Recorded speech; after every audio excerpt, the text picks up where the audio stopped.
What?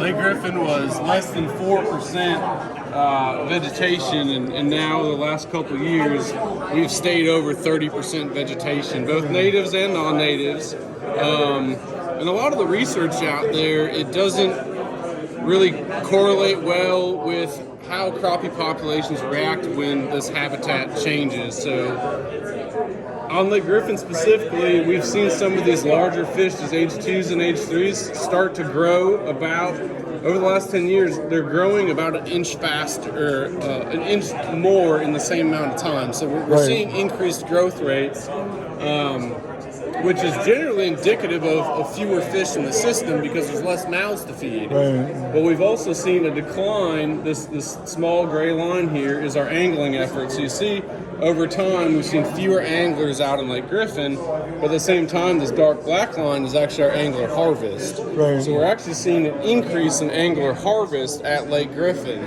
So you would think if there's fewer mouths out there, then we should have less angler harvest. So something's not lining up, right?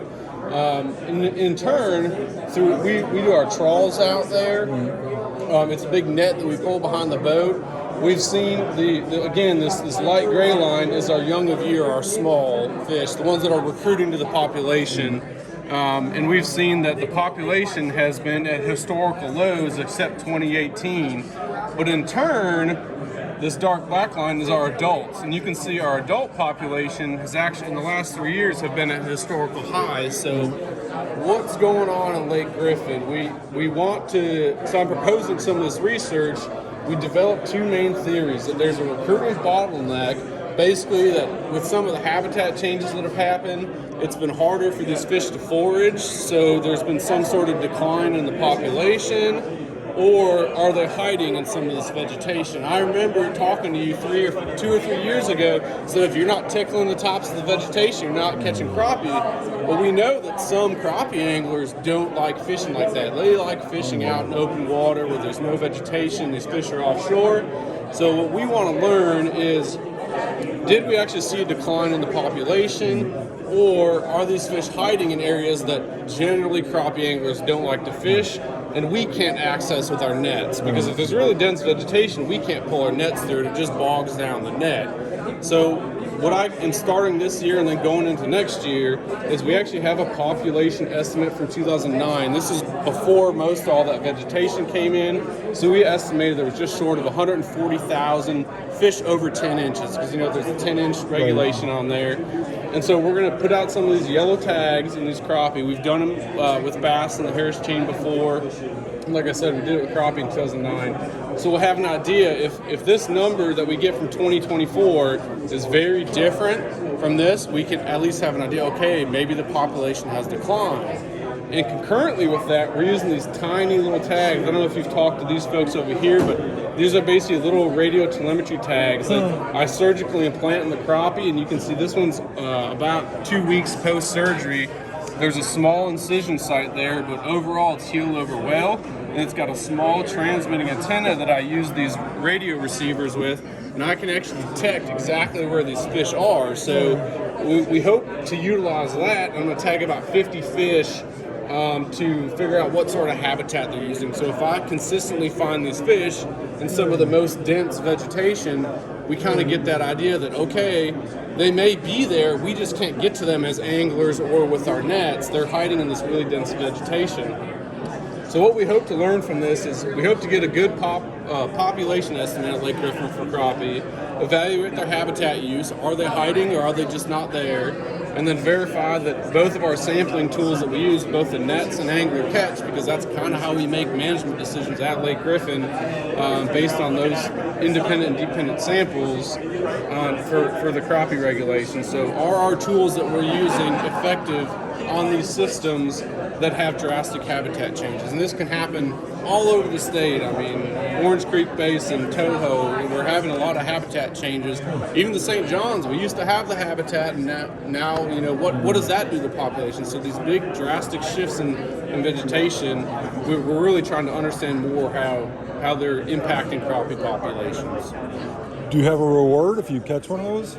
Yeah, so these ones will have a reward associated with the dart tags in the back of the fish. It'll have my phone number on it and a reward associated with these. And then these the ones with just these tags, so these will be internal tags, so most of the time most anglers wouldn't see them. It will have a small antenna that protrudes out of the fish. Oh, it does protrude out? Yeah, it's basically like I do the surgery and then the antenna comes out kind of the back of the fish, so because that's what's emitting the signal. So if it was internal to the fish, we wouldn't be able to pick up the signal as well.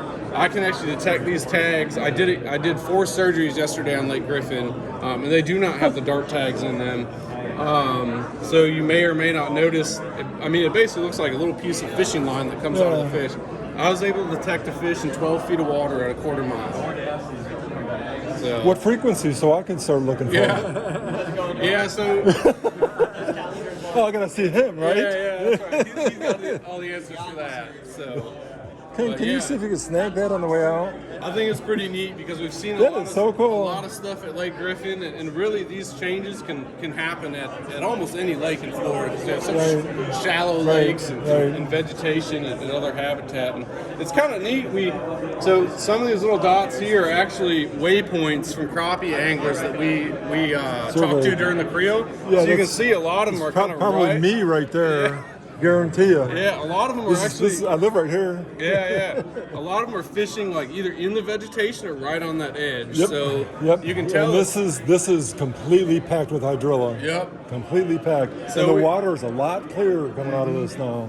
So the whole lake has changed as far as clarity goes. Right. And we've seen a lot of anglers either... And we think that maybe some of them are leaving to go to other places that don't have that, but we've also seen some anglers that are adapting to the situations where they're fishing these edges. Right.